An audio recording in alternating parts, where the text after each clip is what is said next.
All right, so it's time in my watch. So you mind if we get started? I will give you on the chat a 5-minute warning when you're 15 minutes into your talk. Is that okay? Just interrupt me because I don't know if I'm gonna be able to see the chat. Just all right. Okay. So I'll just do a minor interruption with a 5 minutes left. All right, go ahead. Okay, thank you, and hello and good afternoon to everyone, or good night, depending on where you are. I am Martina. I'm gonna present my paper entitled Impact of Female Peer Composition on Gender Norms, Perceptions, and Skill Formation in Secondary School, which is my PhD project at the Universidad Nacional de La Plata. So the analysis of the importance of gender norms on labor market outcomes have received a great deal of academic attention. Gender norms refers to the rules of conduct of women and men, and they comprehend behavioral expectations according to gender, as well as relationship between genders. And by shaping preferences and influencing skills, formation norms may become an obstacle for girls' education achievements and also for future economic outcomes of women. In fact, while pioneer theoretical framework based on human capital factors explain a decreasing portion of the gender gaps, emerging literature points to gender norms and stereotypes that could lead to persistent gender inequality.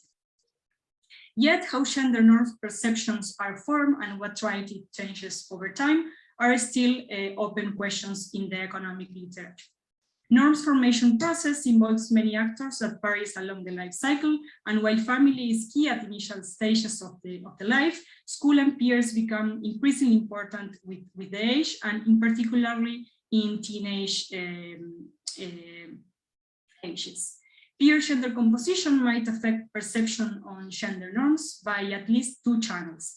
On the one hand, it could affect social attitudes and behaviors between groups due to diversity in class composition. And for instance, a paper from Rao 2019 finds that a higher exposure to poor peers increases pro-social and egalitarian and decreases discriminatory attitudes of rich students towards poor students.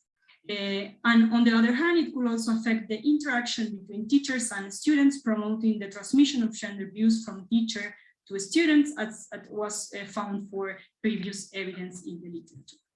So in this context, this paper investigates how gender composition in secondary school affects the student perception and gender norms. And the contribution of this paper is twofold. On the one hand, this paper contributes with two strands of the literature to the peer effect literature that in recent decades have become more relevant. And there is well-established evidence for developed countries, but literature on peer effects in developing context is scarcer, and this is mainly due to stringent data requirements to apply credible causal strategies. And I will show later in a few slides that my data set is very suitable for this kind of research. Additionally, even for developed countries, literature addressing gender impacts is still scarce. And finally, while peer effects on skill formation have been widely studied, little is known about the transmission of gender norms within the school context. Also, this paper contributes to the gender norms literature, while the effects of gender norms on economic outcomes have been widely studied. Literature on the formation process of gender norms is still scarce.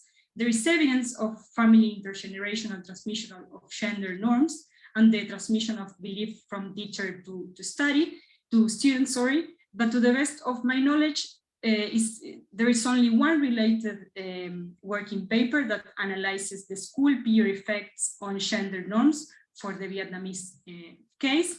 But while this paper analyzes the long-term effects on gender attitudes, in this paper I will explore the contemporaneous effects on gender norms. And also, this paper will shed light on these aspects from an interesting setting, which is the Uruguayan case study that is characterized by more progressive gender views compared to other developing countries, but where still the gender norms are widespread. And finally, This paper also aims to contribute to the design of public policies. The study of gender inequalities in school context is important from a policy perspective for two main reasons. On the one hand, there is a justice argument related to equality of opportunities among genders. And on the other hand, there is an efficiency argument. Gender impact during school can have negative long-term effects at the individual level by affecting educational outcomes, career choices, and other labor outcomes. And they can also have effects at the social level by misallocating talents that will affect the economic growth. So just a brief description of the Uruguayan institutional context. In Uruguay, mandatory basic education includes 14 years of formal schooling, that includes 2 years of preschool education, and typically students enter secondary school at age 12, consisting of 6 levels from the 7th grade to the 12th grade. The admission to the public secondary school is based mainly on a geographic criteria. Students and their families can have some influence in the choice of the school, but it's limited on a limited range of options according to the area of residence. When opting for a private school, students and their families can choose for the school without any external restriction.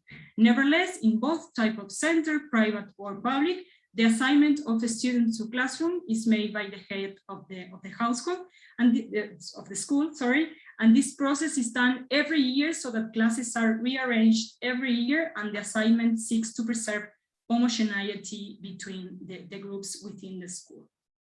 Typically, students are assigned to classes at the beginning of the school year, which is March in Uruguay, and share all curricular activities in the same room throughout the year.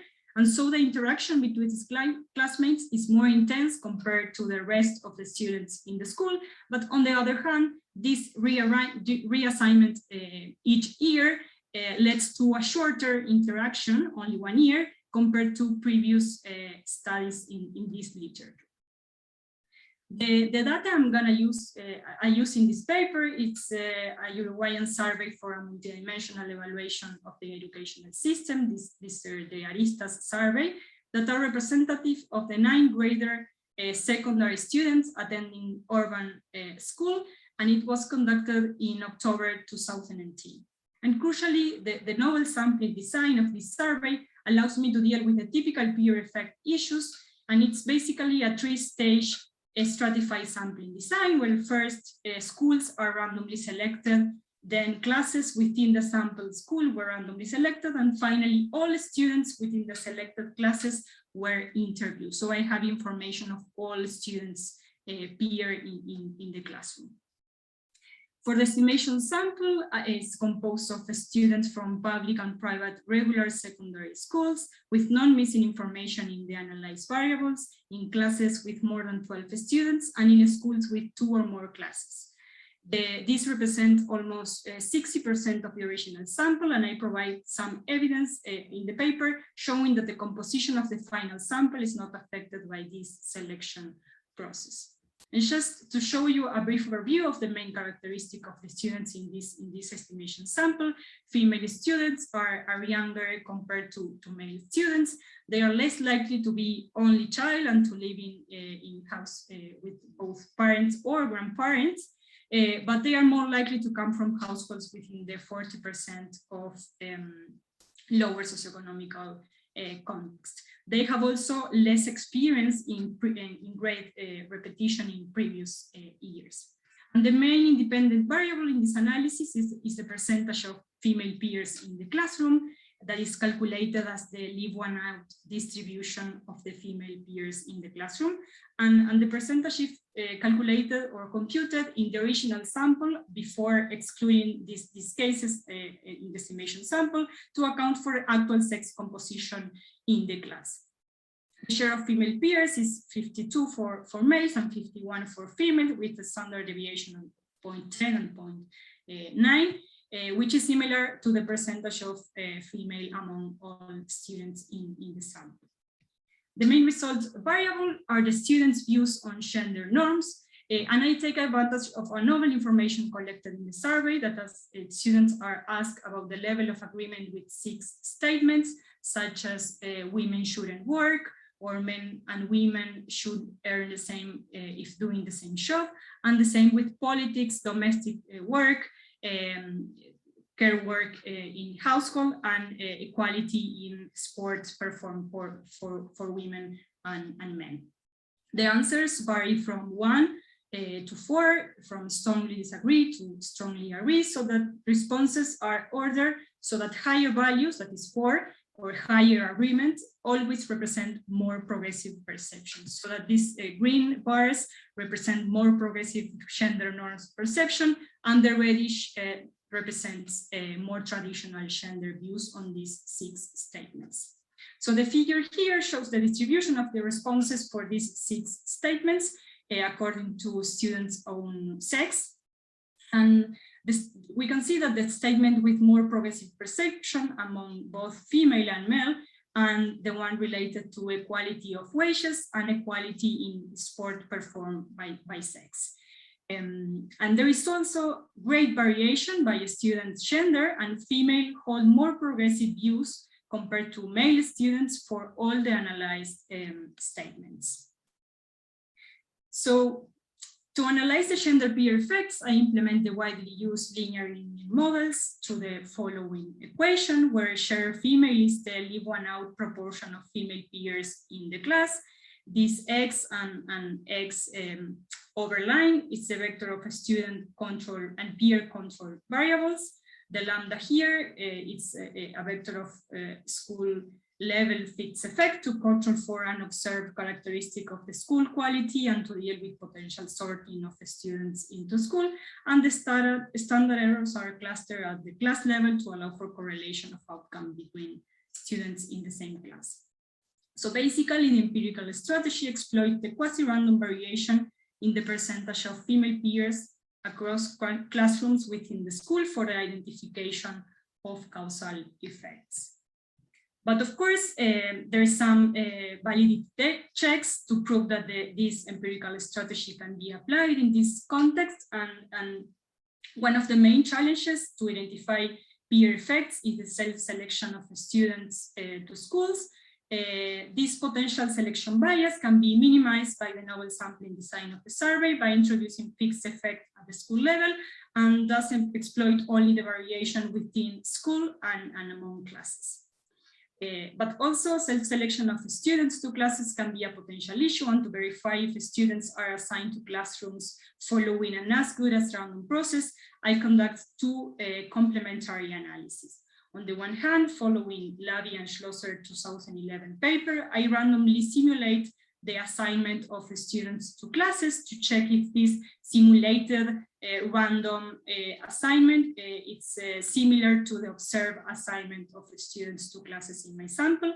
And I also conducted a balance test of students' characteristics to check if classes with varying proportion of female peers are similar in terms of students' characteristics, predetermined characteristics.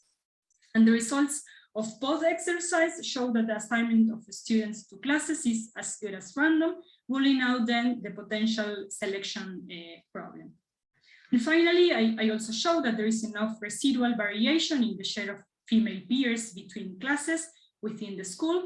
That is the variation I'm going to explore in this setting, even after including school fixed effects and students and peers variable control variables. So jumping into the main results, the table here reports the peer effect estimates for each statement on gender norms and on a global gender norm index that is basically the standardized average of these 6 components. And we can see that the peer effect for the different statements is in general positive. The only 2 exceptions are wages, that is negative and significant, and sport, that is negative although non-significant, that were the statements with a higher level of agreement and lower standard deviation in our dataset. The parameter associated to peer effects is positive and statistically for the gender norm index, that indicating that a higher exposure to female peers in the class leads to more progressive gender-related opinions in general among the students. The separate effects are of greater magnitude compared to the global index, but nevertheless, the results on the contemporaneous effects of the sex composition are important, considering that peer interaction is intense, but somewhat short compared to other settings, as students are reassigned each year to a different class. A previous work by Patachini and co-authors showed that peer effects on educational outcomes are influential when interactions last for more than a year, but my results here show that even short peer interactions in this setting contribute to reduce gender stereotypes in secondary school context. The analysis of these peer effects separately for male students in panel A and female students in panel B show that while for both genders the coefficients are positive, the effect is only significant for male students. And this is important, as I showed you before in the descriptives. Male students are characterized by more traditional gender norms compared to female students. 5 minutes left. Thank you. The analysis of other heterogeneities shows that while peer effects are positive both for repeater and non-repeater students, are for students regardless of the position in the socioeconomic distribution, it's only significant for repeaters and students from the lower part of the socioeconomic distribution. Peer effects are negative for students with mothers in tertiary education and from the capital city, although non-significant. And on the contrary, I find positive and significant effects for students living outside the capital city, with positive effects of exposure to female peers in the classroom on gender norms. So to explore the possible consequences and mechanisms behind this effect on gender norms, I also estimate and exploit some variables that are in the data set to analyze the effects on time devoted to domestic chores in the household, and also on cognitive skills of the students. In this table, I show you the results for the effects of the proportion of female peers on gender behaviors on domestic chores. The students are asked about the frequency on which they help with the following tasks at home, just as cooking for the family, washing clothes, house cleaning, and caring for siblings or other relatives in the house. And the responses vary from 1, which is never, to 4, that is almost every day.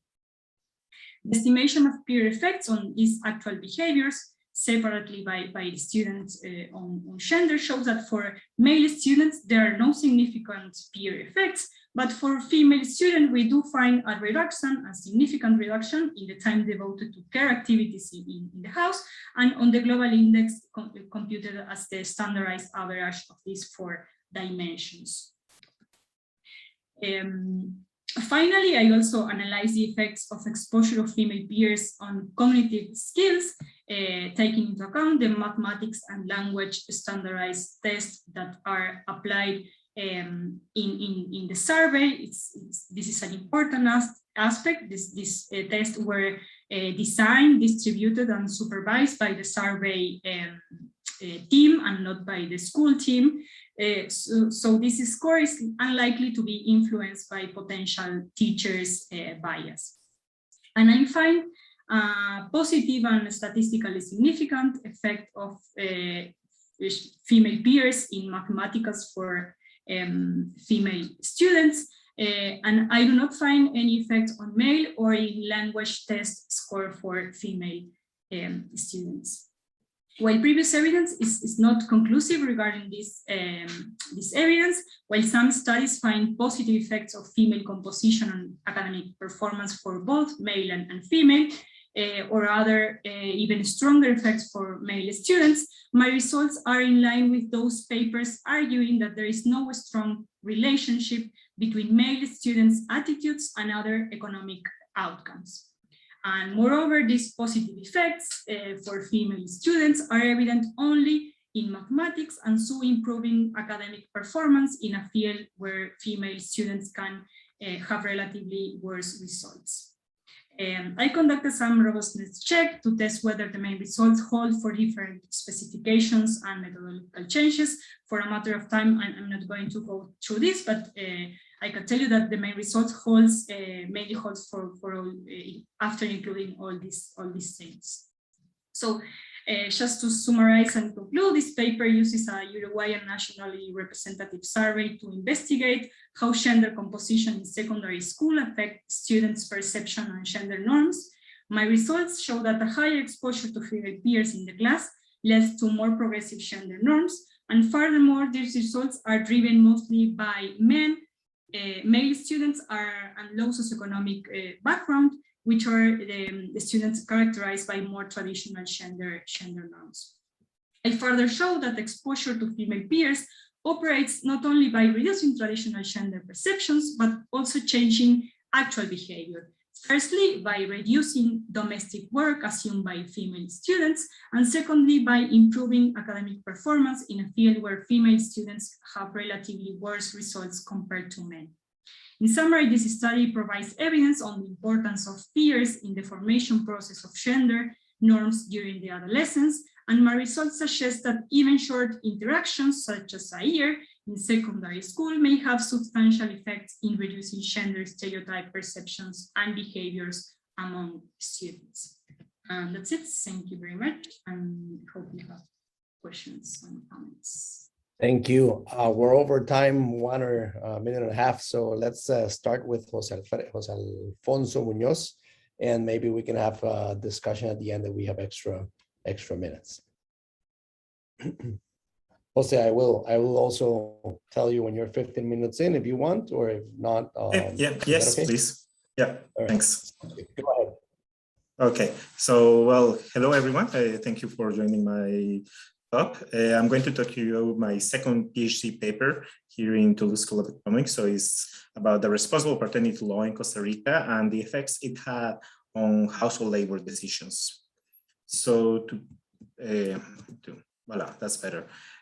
Great. So just to give you a better insight of what is the responsible paternity law in Costa Rica, it was a law that passed in 2001 that allowed unmarried mothers, single or living in cohabitation, to automatically declare the father of their newborn child. Before, they have to present proof of who was the father and witnesses, and maybe a judge will decide if he was or not the father. Maybe the judge will declare or not. So it was a very costly process for the unmarried woman, and it was creating that a lot of unmarried mothers, their children were not having a declared father.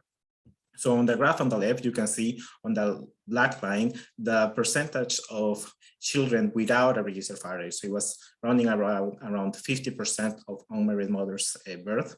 And it was around 20% of the total births in Costa Rica.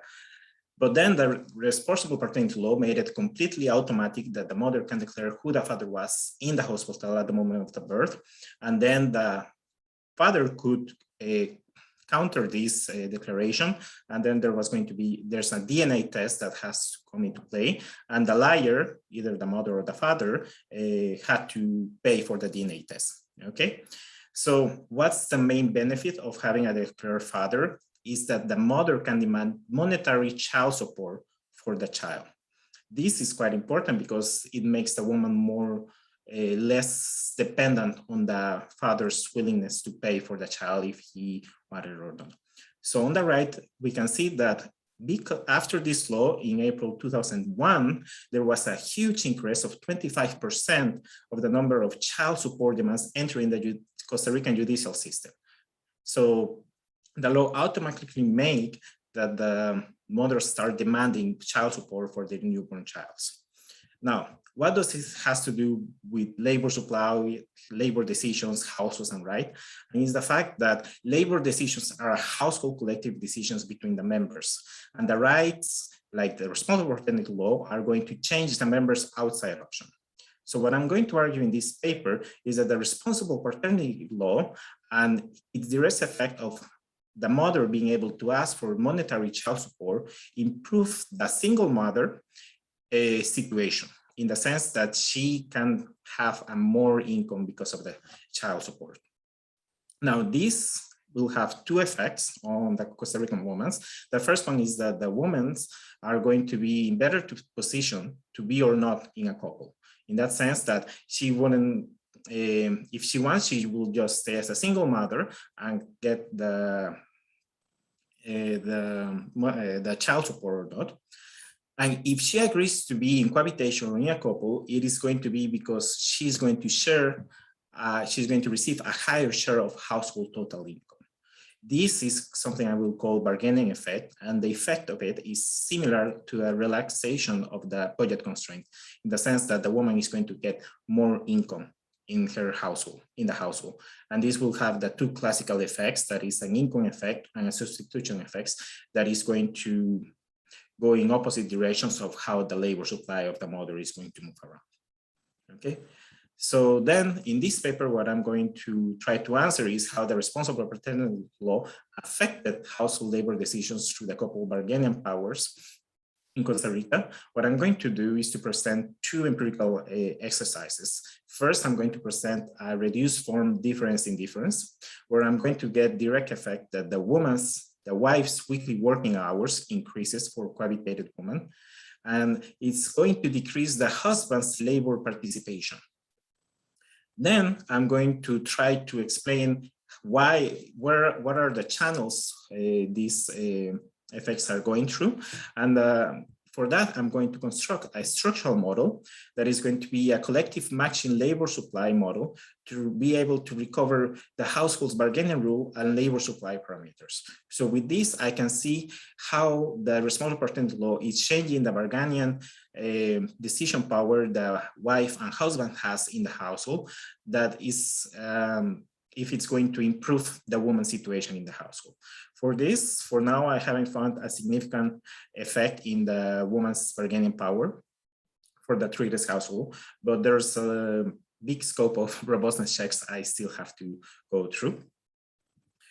Now, to talk about a little bit what are my contributions to the literatures, I contribute to, well, 3 main literatures. The first one is the collective models that was started by Capote in 1982, 1988. That is, there's a great survey by Capote and Massotto, 2017. Most importantly is that the policies these collective household models look into are mostly divorce settlements, alimony payments, marriage. But my contribution is to see, to analyze policies that affects directly the children, in this case, having a registered father or not, and the effect it has. Second, I'm going to talk about I'm going to contribute to a literature of gender inequality and labor supply in Costa Rica. There's a relatively big discussion about why women don't participate in Costa Rica, why it has such a low labor participation, labor supply of the model, mostly work by Jimenez Fontana, and I'm going to contribute by giving an insight of the household decision makings to quantify the effects of public policies on intra-household inequality and female labor supply. And lastly, I'm doing an application of a relatively new non-standard difference in difference literature. I'm going to use the proposed method by Botosaro and Gutierrez. So the data I'm going to use for this is a repeated cross-section from the National Household Survey in Costa Rica from 1997 to 2009. It recollects individual level data from around 10,000 households, so it's on average around 40,000 individuals per year. And it gives me the whole structure of the household, who's the head, who's the partner, the children's, all the demographic variables related to them, and all the labor variables related to them too. I'm going to use the subsample of 25,000 households that are going to subselect couple households with children and households where the woman was at most 33 years old in 2002. This to give a scope of the woman's. Yes, is there a question? No? Okay, I'm going to continue then. I'm subselecting women who were at most 33 years old in 2002 to try to emphasize more of the women who were mostly fertile and hence more likely to be affected by the law, by having a child after the law was approved. The difference in difference framework, I'm going to start there. I'm going to try to see the effect of the cohabitated couples who had a child after 2002, when the law was approved. And here I have the classical control and treatment group. The control group, I'm going to say, I'm going to treat the married couples as control, as if you were married before or after the law, it doesn't change anything for you because the father and mother were automatically registered at the birth. But for the cohabitated couples, it was not the case. And that was what the law changed. Now, the problem is that I have repeated cross-sections. I don't have a panel. So then before 2002, I cannot see who was treated and who was not because the law hasn't been approved yet. So I don't know if a cohabitated couple before the law was got a child after the law passed or not because I simply don't see them.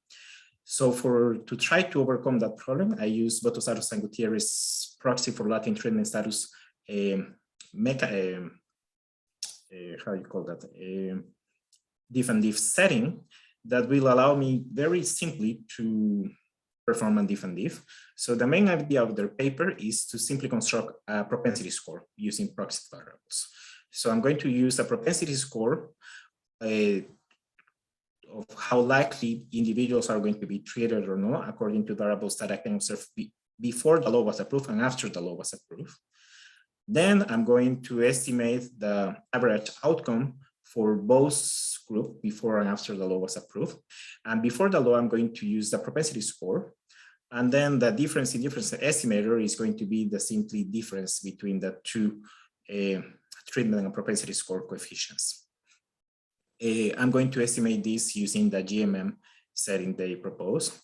What I'm going to set are very interesting results. First, for women, I obtained that they barely changed their labor participation. So the responsible paternity law didn't change much if the women were going to participate or not in the household.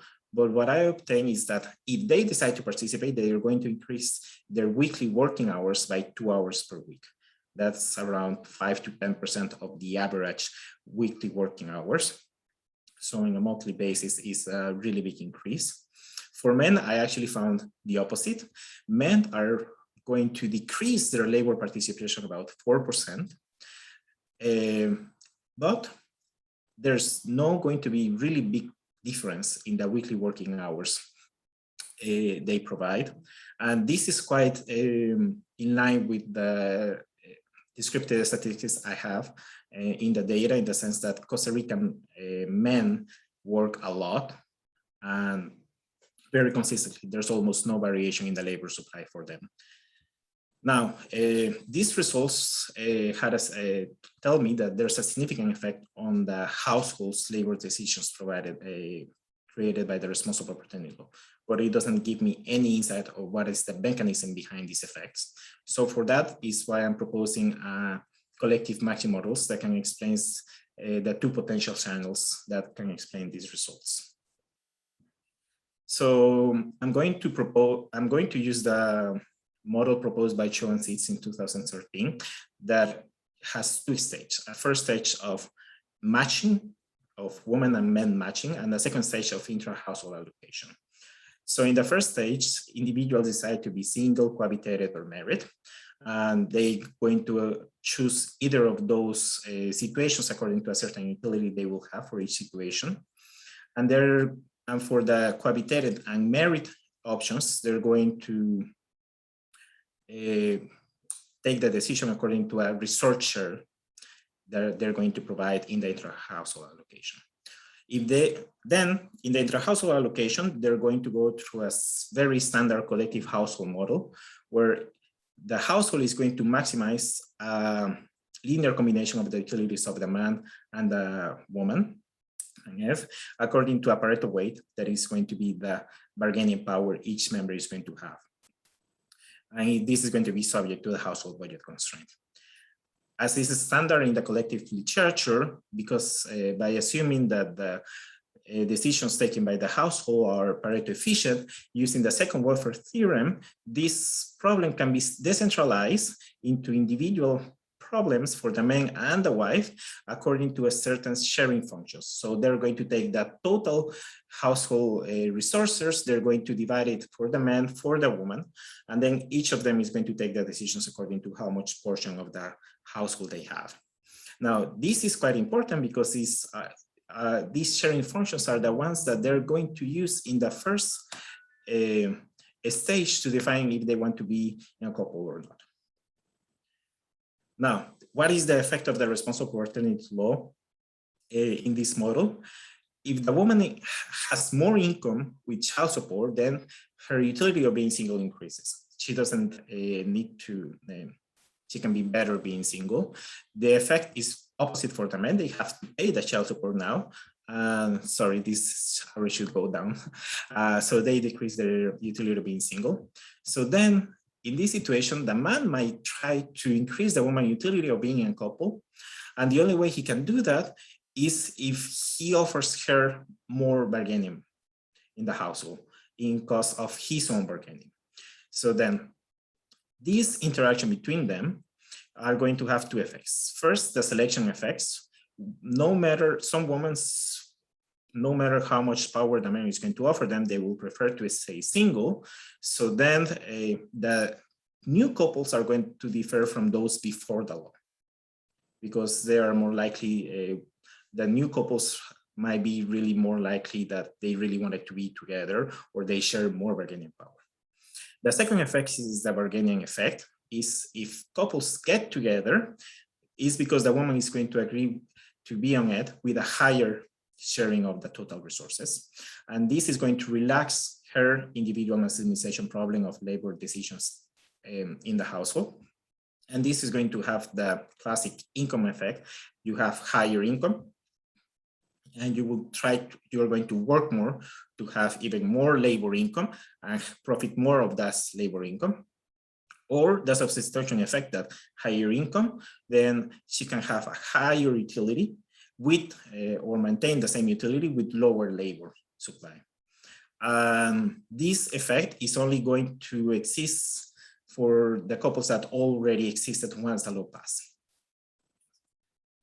Now, the estimation of the model, I cannot estimate the matching effect because my data doesn't provide me information about matching, about couple creation.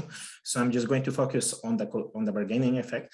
And for that, I'm going to estimate the collective household decision model proposed by Blondel, Chiappori, and Mañaja-Mejir that is equivalent to the household model I presented to you before. And for this, I just have to estimate the husband participation equation via Probit, a wife labor supply through a Probit regression. I have two problems to solve. So first, unobserved wages for non-working spouses. So that's a simple imputation.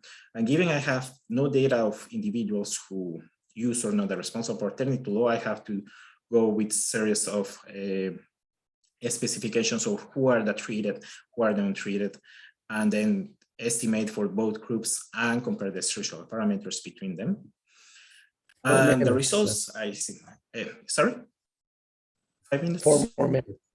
4 minutes, sorry, okay. Thanks. I'm going to be over soon. Okay, so the structural results I obtained, these structural equations can be recovered from the reduced form estimations I showed you before, the Probit and the Probit.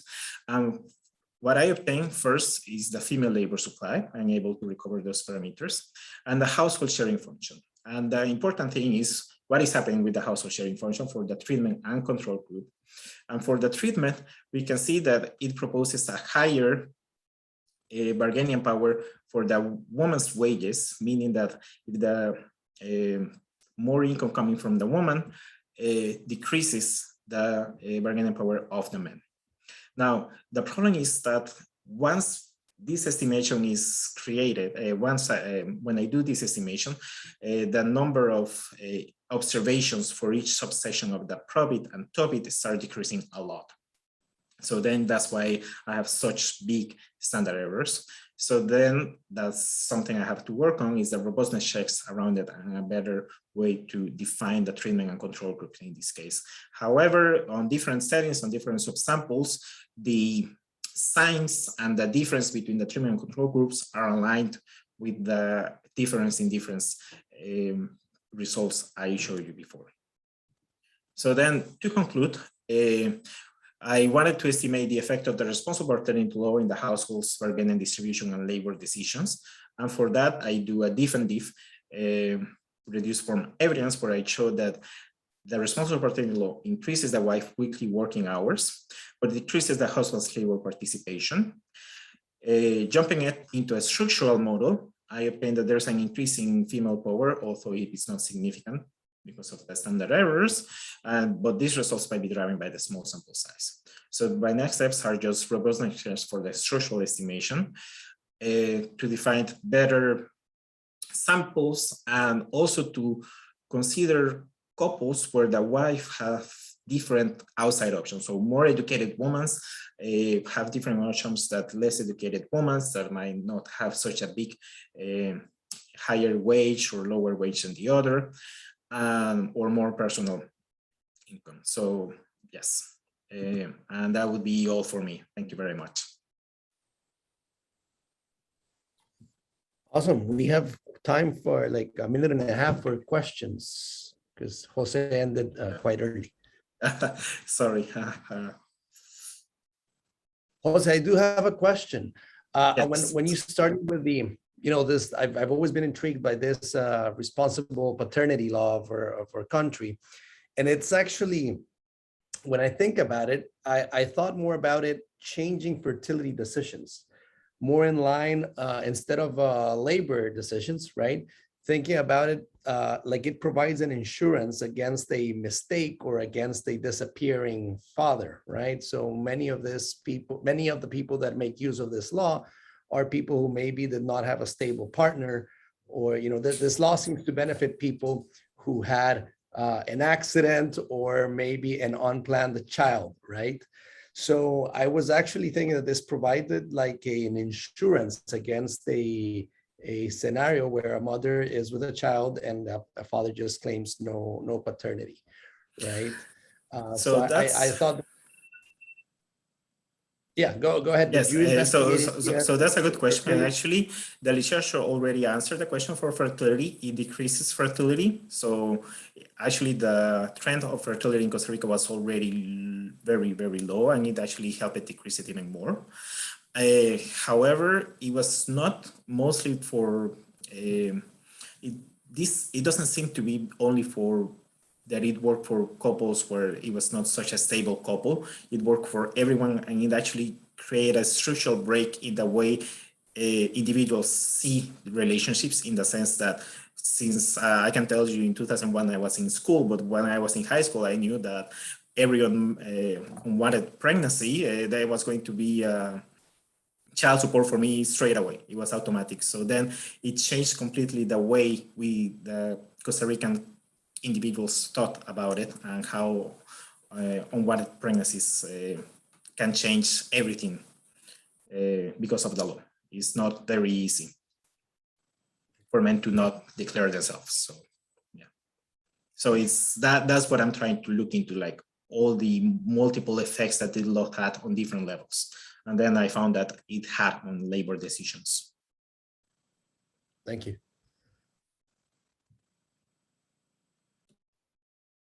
All right, if there's no more questions, then Estefania Galvan. Yeah, thank you. Are you okay if I tell you when you're 15 minutes into your talk? Yes, thank you. All right, sounds good.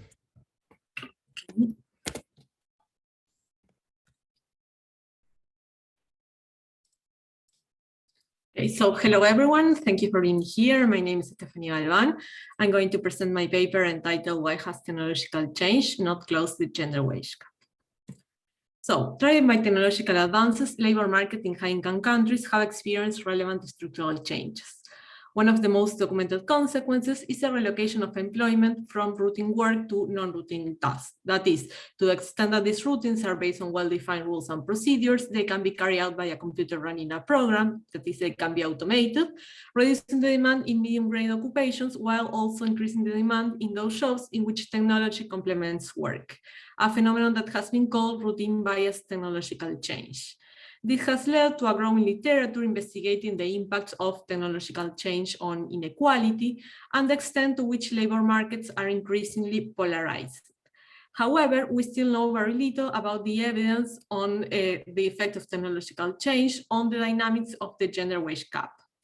So although these structural changes are in principle gender neutral, they may result in gender bias impact if men and women have different labor supply patterns across occupations that were differently affected by technological change.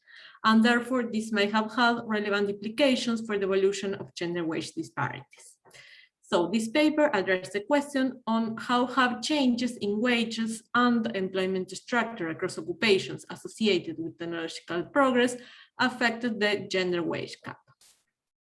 With the advancement of technology, the occupations that lost the most in terms of employment and wage returns are traditionally male industrial good-producing occupations, which have a high content of routine tasks. Then recent work suggests that women have relatively benefit from technological change and that they are now more likely to be employed at cognitive high-wage occupations. Despite this, the convergence in the gender wage gap stagnated in the last decades, and in particular, the papers that have studied this for high-income countries suggest that it happens since the beginning of the 1990s, putting in question the extent to which the impact of technological change on occupational wages has been favorable to female workers. So this paper comes to reconcile in some way the evidence raised by these two strands of literature by investigating why is it that the large wage gains in the occupations in which women are increasingly employed in detriment of traditionally male industrial occupations have not led to a further reduction in the gender wage gap. So to answer this question, this paper uses administrative panel data for Germany to investigate the effect of technological change on the gender wage gap by analyzing the wage trajectories of men and women across occupations that were differently affected by the routine bias technological change. The German labor market offers an interesting setting to analyze this question.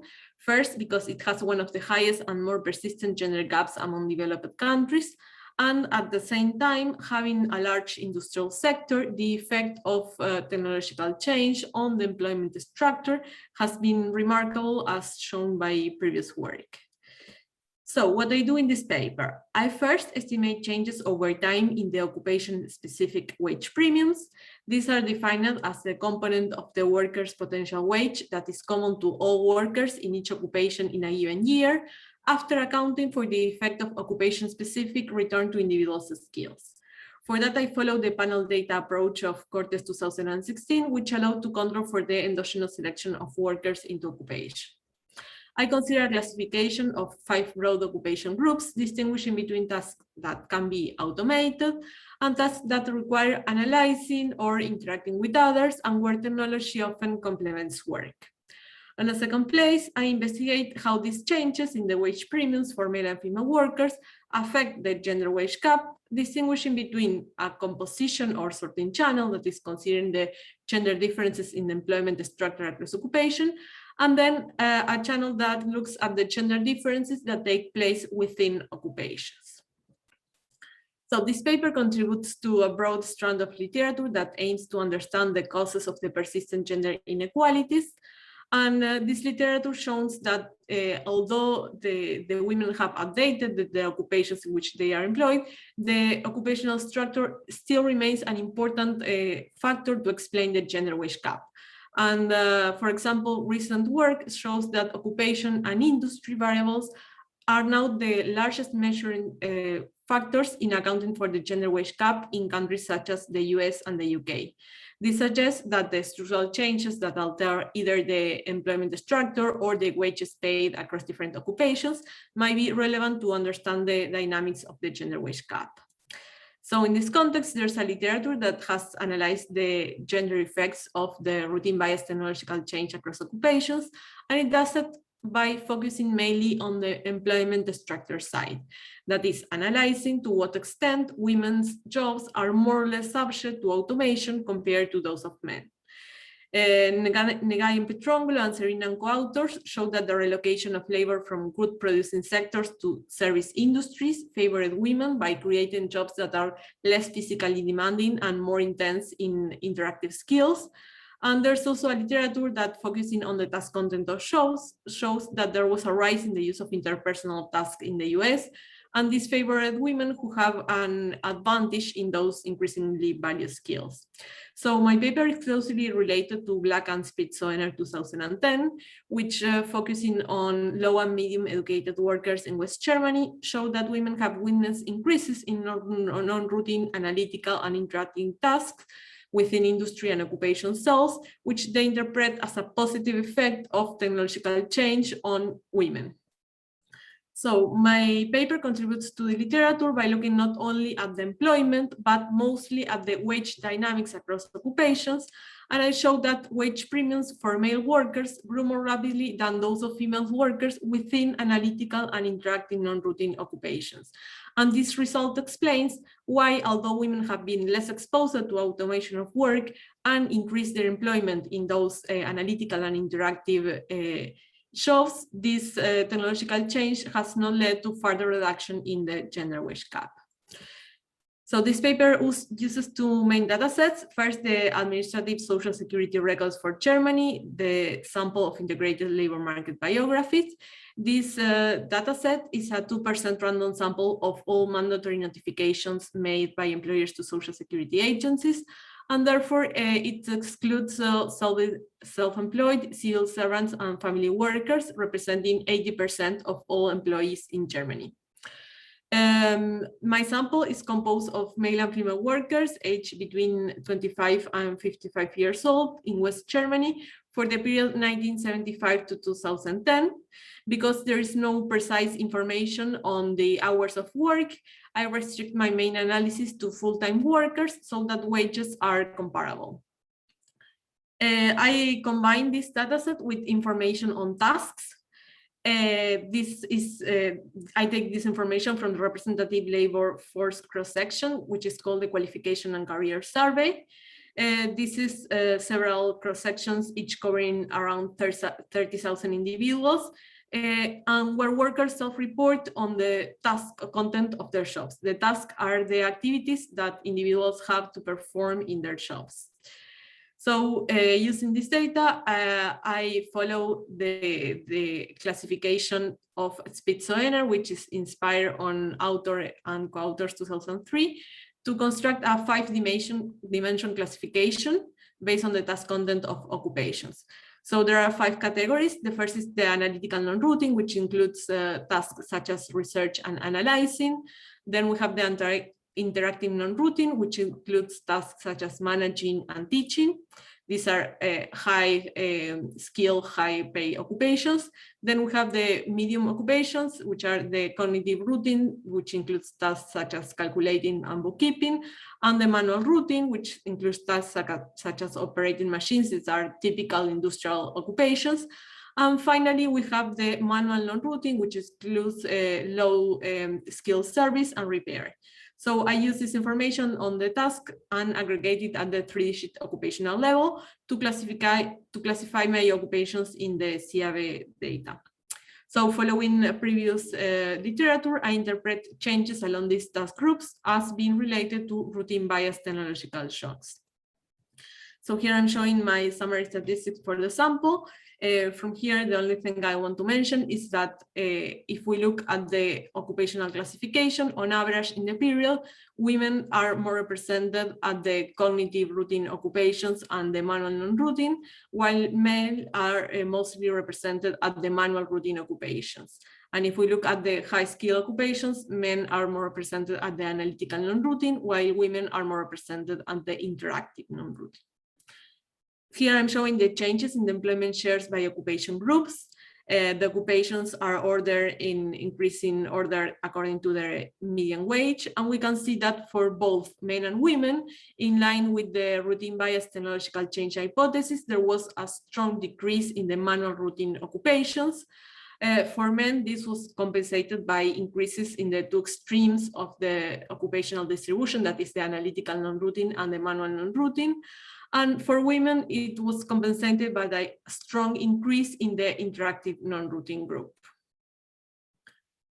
So going to the empirical approach, I follow the panel data approach of Cortes 2016 for the estimation of the unbiased and consistent occupation-specific time-varying changes in the occupation premiums.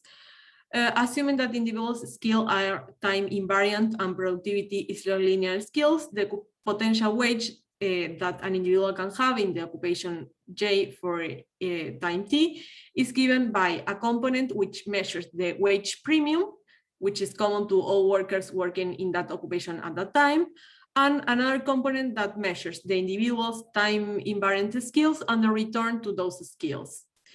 So this second component varies for an individual across occupation spells, but it stays constant whenever the individual stays in the same occupation group.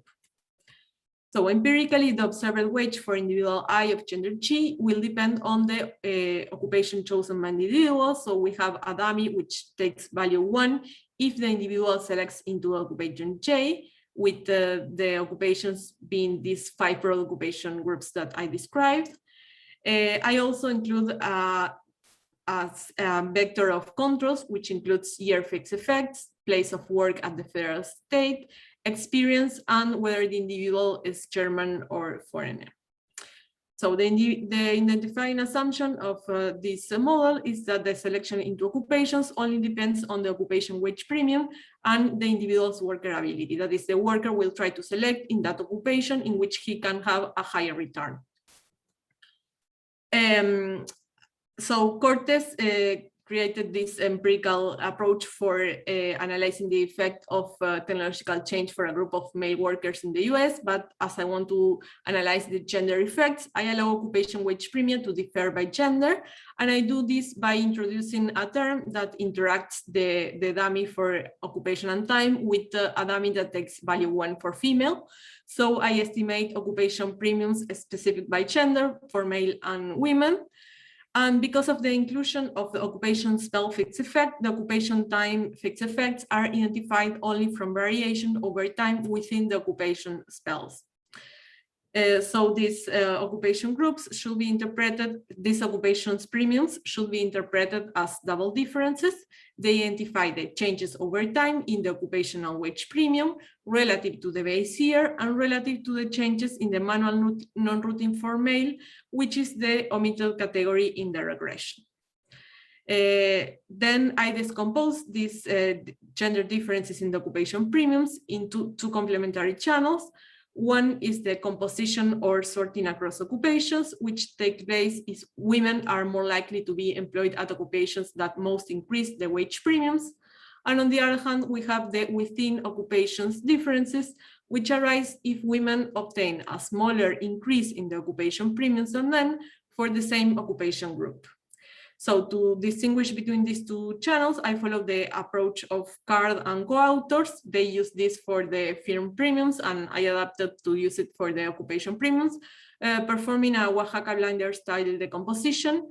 So the first term is the within occupation group, which measures the gender differences in the occupation premiums, taking either the male or female occupation distribution. And the second one is the sorting across occupation channel, which measures the effect of the distribution across occupations.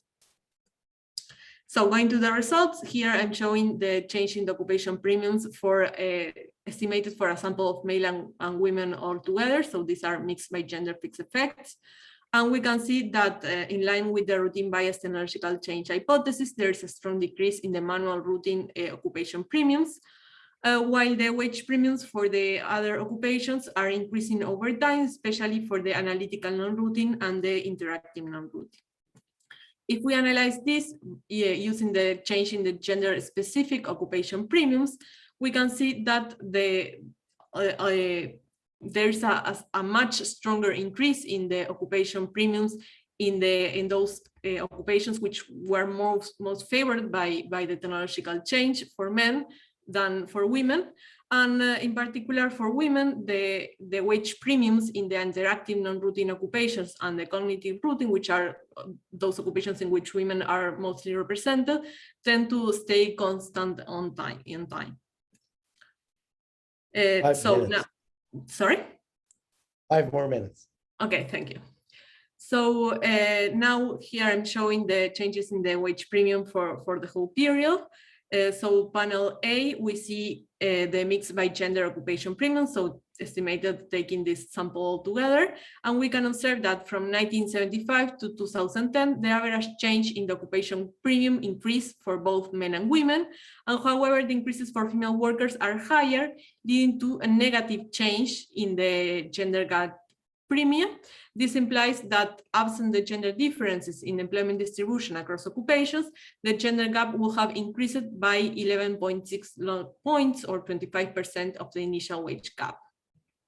On panel B, I'm taking the gender specific estimates, and we can see that the gender gap in the change in the occupation premiums rose by 18.2 log points between 1975 and 2010, which means that absent the rise in the occupation premiums inequality, the gender wage gap will have declined by 40% rather than the 21% that we observed. When we analyze these two different channels, we see that the one that is more relevant is the within occupation differences, while the sorting across occupations contributes negative to the gender wage gap. That is the fact that the occupational wage premiums for men grew more rapidly than female premiums within certain occupation groups is the main explanatory factor of the average gender differences over time. Then I look at some cohort effect, that is, the technological change affect differently workers that enter the labor market at different periods. So to answer this question, I look at 4 cohorts born between 1945 to 1965, and I see that these differences are increasing over time. So I'm going to skip the Erasmus check part to go to the conclusions and leave some minutes for comments. So this paper used administrative panel data for West Germany to investigate the effect of technological change on the dynamics of the gender wage differentials. The main findings are that the effect of gender differences in sorting across occupations has mostly benefited female workers, contributing to narrow the gender wage gap. However, these wage gains for male workers within the occupation, the cognitive occupations, grew more rapidly than those of females, and this effect is even stronger for younger cohort of workers. Then we should not assume that this will be reverted in a near future. So one lesson from this paper is that it can be misleading looking only at the shop automation exposure, because although women have lower exposition to the automation of work and the occupational upgrading, women still face certain constraints in the labor market that did not allow them to benefit from the increased overall wage returns in the upper part of the skill distribution. So policy implication from this result is that policies aimed at reducing the gender wage inequalities, both between and within occupations, continue to be relevant, and we cannot expect the structural changes by itself to help to close the gender differences. So, well, I have something more on the mechanism, but if there are some questions, maybe I can take some of them.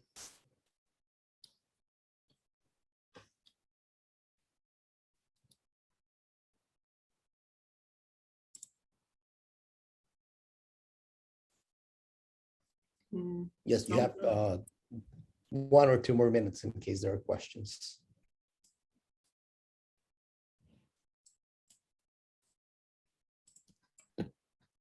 No question. Of course. All right. Yeah. If not, I can. Sounds good.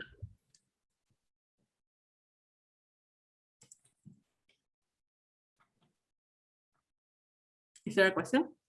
Stephanie, no, just curiosity. I was surprised that these big differences in the returns in different types of occupations. Do you have some idea why these returns for females are so are lower than for males? There's some explanation in your paper? Well, yeah, that's what I'm now working. This is more recent results. I think that there are like 2 main mechanisms that are playing a role. The first is that the gender differences that take place when workers are switching out of these routine jobs. So I find that looking at the switchers and stayers, what I find is that the switchers, when workers switch, the gains are much higher for males than for women, and this explains part of the difference. And then there is gender segregation between these broad occupation groups. So what I see is that women are moving to these cognitive high wage occupations, but within these occupations, they move to occupations that are highly feminized, such as social workers, nursery teachers, etc. And these are occupations that experience lower wage growth compared to those where male workers are moving. Thank you.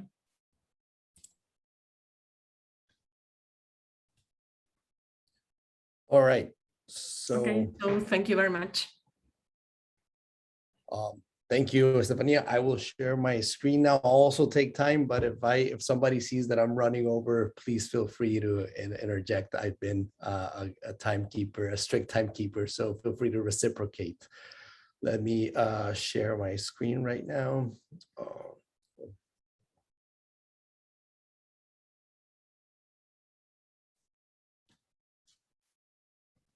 All right. Awesome. So,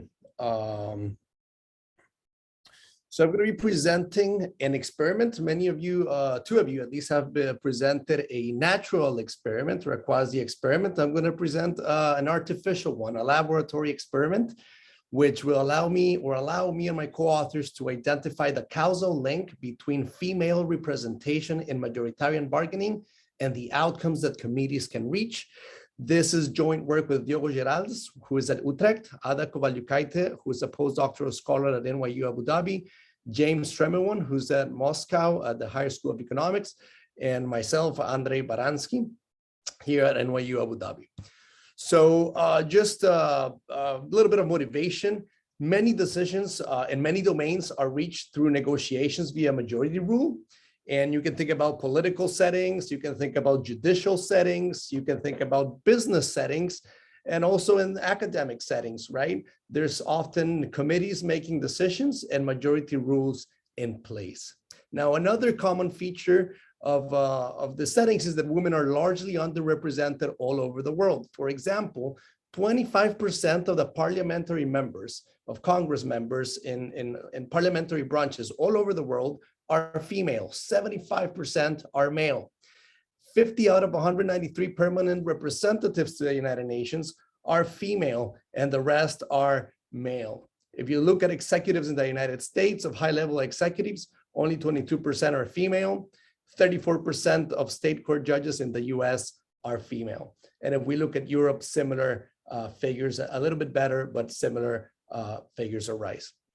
Several studies have. We cannot see your slides. Ooh, you cannot see my, okay, thank you. Only the first one. Only the first one. So something got stuck there. So now we can see this. you can see that. Okay, thanks for letting me know. So full screen mode again. This happens sometimes. Let's see. Can you see it move now? No. No. Neither the full screen mode. Okay, let me see. Let me see if I can do it again. Can you see it now? Yeah. Yes. Can you see it? Okay, good. I got to like refresh it. Okay, awesome. So there's several studies that show evidence that the gender composition of committees can affect outcomes. And one of the studies we just saw earlier today actually shows that the gender composition of the classroom can affect gender norms, right?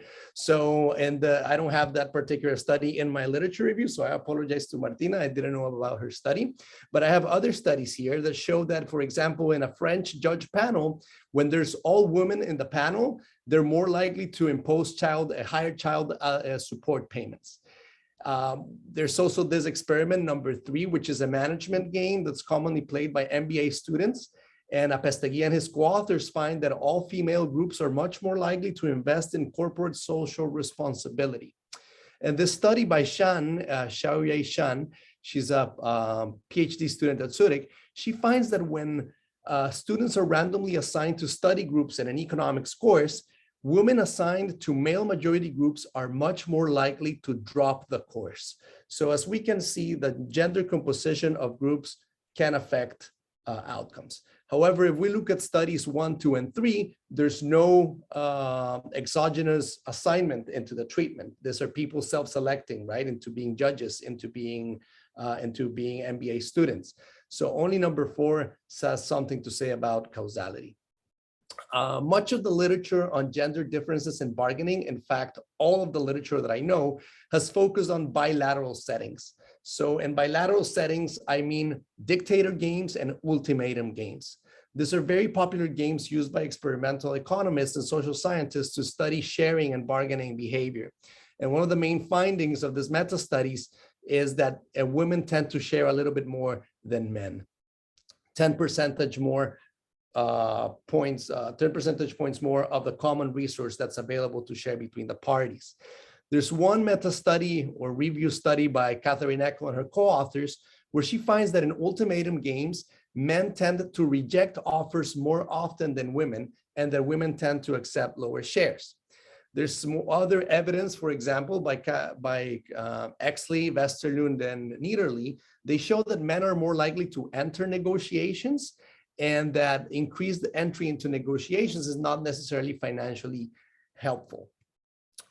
Now, there's another study by Denise LaRose, a very recent study where they look at a multilateral setting, majoritarian setting, but they display information on race, gender, and political identity. And the only effect they find is that the more close you are in a political spectrum to another person, the more likely you are to share a resource with them in this bargaining games. So to sum up, this literature shows that basically shows that there is, this sort of bilateral settings do not allow for coalition formation. The dictator game is not really a bargaining game. It's an individual decision-making game. And when we look at the LaRose study, they do not isolate the gender effect. What are we going to do? Well, we are going to, for the interest of time, I'm going to skip this slide. So our question is, how does the gender composition affect multilateral bargaining outcomes under majority rule? And what we're going to do is we're going to assign subjects into 4 different treatments: all female, 2 females and 1 male, 2 males and 1 female, or 3 males. And they're going to play a game in which it's going to be a multilateral, majoritarian, divide the dollar, free-form bargaining game. So soon I'm going to explain what all these characteristics mean. Subjects were placed in a group of 3 to divide 36 euros, and they could make and withdraw offers at any point in time. Now, the offers they made were publicly visible to the 3 players in the group, and agreements were reached if at least 2 players supported a proposal. Now, the novel feature of our design is that we introduce a ratification period, which means that subjects must support the proposal for 10 seconds in order for it to be approved. This means that if 2 people are in agreement, they must remain there, but they're free to move out of that agreement. And if a third party who's left out from that agreement, they could also bargain to try to get back into an agreement, right? To try to break a coalition. There's going to be a time limit of 150 seconds. And if there's no agreement, all the subjects earn 0. And finally, delay is costly. So the pie, the total amount of money to divide, shrinks by 24 cents each second that passes by. Subjects played 12 games and they were randomly rematched. That means that they each time they played a game, they reached an agreement. The computer randomly matched them with other subjects. They didn't have stable identifiers, so they could not build a reputation within the experiment. 1 game was selected for payment, and it included a €5 show-up fee. For each session, we recruited 12 male and 12 female students, and we conducted 2 treatments at the same time, either male majority and female majority, or all female and all male. There were a total of 282 subjects, and these were students from Maastricht University. So let me just give you a preview of our results. Yes, we find a gender gap in our setting. Men earn more than women in majoritarian bargaining. And why? Well, First, when we look at same gender treatments, all male versus all female, we find that men earn more than women. And this effect can be explained by the fact that all female groups take longer to reach an agreement. Since all women groups are taking agreements much slower, the pie has shrunk more than for all males. That means they incur a larger cost of delay, and this results in lower payoffs for women. In mixed gender treatments, the effects are going to be more subtle, and that's going to be the core of our paper. We're going to replicate all our results in an alternative sample, given the novelty of our results and the fact that some of our analysis was exploratory and not pre-registered. We felt the need to actually rerun our experiment in a different subject pool and analyze if our effects still hold, and they do. So we're going to devote time to identifying the mechanisms. Is it direct discrimination, or is it endogenous bargaining dynamics that drive our results? So let me show you what happens. So what is a minimum winning coalition? A minimum winning coalition is when 2 out of 3 people share the fund and they exclude a third person. So when 2 out of 3 people get money and a third party is excluded. We find that minimum winning coalitions are the modal allocation in all treatments, in line with previous research on majoritarian bargaining. But the interesting fact here is that as we increase the number of females, grand coalitions increase. So increasing female representation leads to an increase in outcome fairness in our experiment. The more women are in the group, the more likely that we'll have all-way splits, grand coalitions. Okay, so that's our second finding. And I'm not going to show you the econometric analysis, but we control for learning in the experiment and for first half, second half of the experiment, and the results hold robustly. Now you might be wondering, who is part of the minimum winning coalition, right? Is it that 2 men join into a winning coalition? Do they exclude the female? So what would happen if we were expecting coalitions to form at random? Think about the treatment with 2 men and 1 woman. Imagine that the woman is the proposer, that she initiates bargaining, and she offers half of the time to form a coalition with 1 man and half of the time with the other man. Well, this always results in a mixed gender coalition. If a man starts bargaining, he's the initiator, then 2/3 of the time this happens, there's 2 men, and half of the time he includes the other man, half of the time the other women, then we're going to have same gender coalitions and mixed gender coalitions arise. This happened with the mixed gender coalitions will happen 1/3 of the time, which is when females propose, and 1/3 of the time when males propose. And 1/3 of the time we'll have a same gender coalition. So if we aggregate all these possible outcomes, this means that we should expect 2/3 of the time mixed gender coalitions and 1/3 of the time a same gender coalition, right? So this is what we would expect if there were no gender differences in the composition of minimum winning coalitions. And the same happens for the female majority treatment, except with same gender being 2 women. But what do we find? Well, we actually find that in the male majority treatment, men are more likely to partner with each other. So 42% of the time, it's a same gender coalition compared to 33% of the time, which should happen if it was at random. In female majority treatments, this basically matches what we'd expect if coalition formation was at random, okay? So we find that this translates into a gender gap in earnings in the male majority treatments, where men are earning approximately 22% more than women. The difference is positive in the female majority, but it's not significant. So the question we have, is this due to deliberate discrimination? I hope I have time to come back to this in a few slides. So mixed gender coalitions are more common in female majority groups than in male majority groups. How is the money split within a mixed gender coalition? We find that 73% of the mixed gender coalitions are actually a 50-50 split. So we don't find that women are underperforming within a mixed gender coalition. In fact, women take 49% of the pie in female majority, and they take 50.4% in male majority. So if anything, what we're finding is a slight gender minority advantage, but it's not significant. Now, how are shares split within a grand coalition? What happens when it's a three-way split, when all the members are getting a share of the pie? Well, we find that here, minorities actually obtain less than majorities.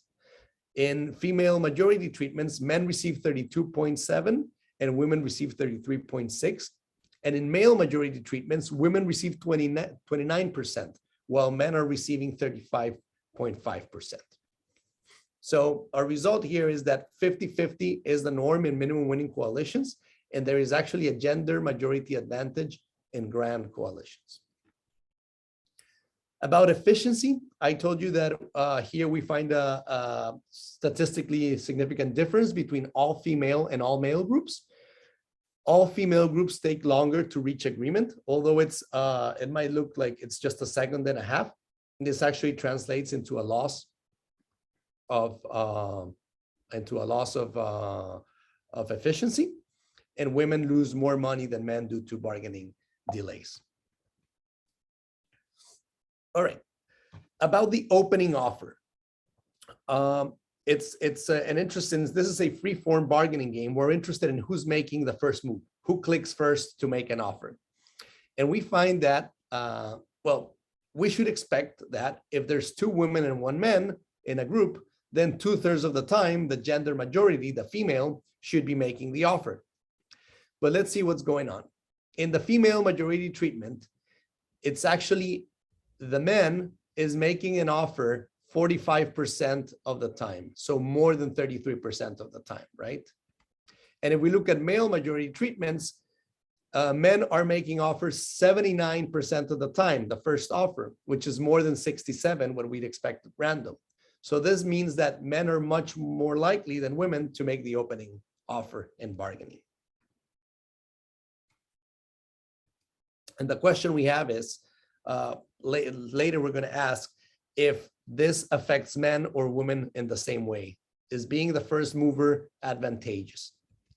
So who earns more? I've showed you that men earn more in the same gender treatments. When we compare mixed gender treatments, women are earning slightly less in female majority, and women are earning significantly less in male majority. So our main result is that there is a gender gap in multilateral bargaining. What are the mechanisms behind this? So how am I doing on time? You have 4 minutes. Okay. So is it deliberate discrimination? Is it men partnering with men? Or is it endogenous bargaining dynamics?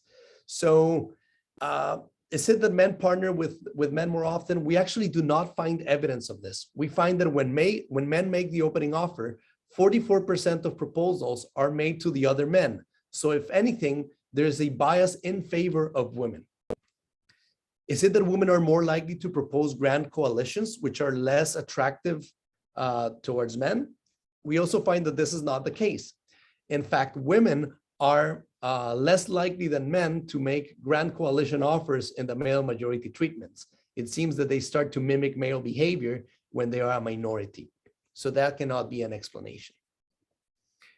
Do subjects benefit from proposing first? The answer is yes. And we find that when men propose first, they actually earn a significant advantage over the average share. So in red, we have the mean share obtained by a first mover. And we can see that's above the dashed line, which is the average share of 1/3 of the pie. When women propose first, they have no advantage. And in fact, women in the male majority treatment are suffering backlash because they underperform relative to the 1/3 of the pie benchmark. So in other words, the first mover advantage is a male premium that females do not enjoy in our experiment. Since I'm out of time, I'm just going to run back to the summary of our results. So as I told you, we conducted a follow-up experiment, and there is a gender gap. We find a gender gap in the female majority. It's not significant in the same experiment. It is significant in the follow-up experiment. Women earn less than men when men are the majority in both experiments. Men are the first movers more often than women in both our experiments and in all the treatments. There is a male advantage as a first mover, again, in both experiments. Men discriminate against women. We do not find that in the main experiment, but we find evidence of men partnering with men more often in the follow-up experiment. And the behavior of partners who are left out from coalitions, which I didn't have time to cover, we actually find that women fight less than men when they're left out from a coalition in our main experiment, but we don't find differences in the follow-up experiment. So the summary of our results is that the gender gap in multilateral bargaining is due to several forces, including 1, discrimination, and 2, endogenous bargaining dynamics as seen by the first proposer advantage. So given the time constraint, that's it for me. Thank you. If there's questions or comments.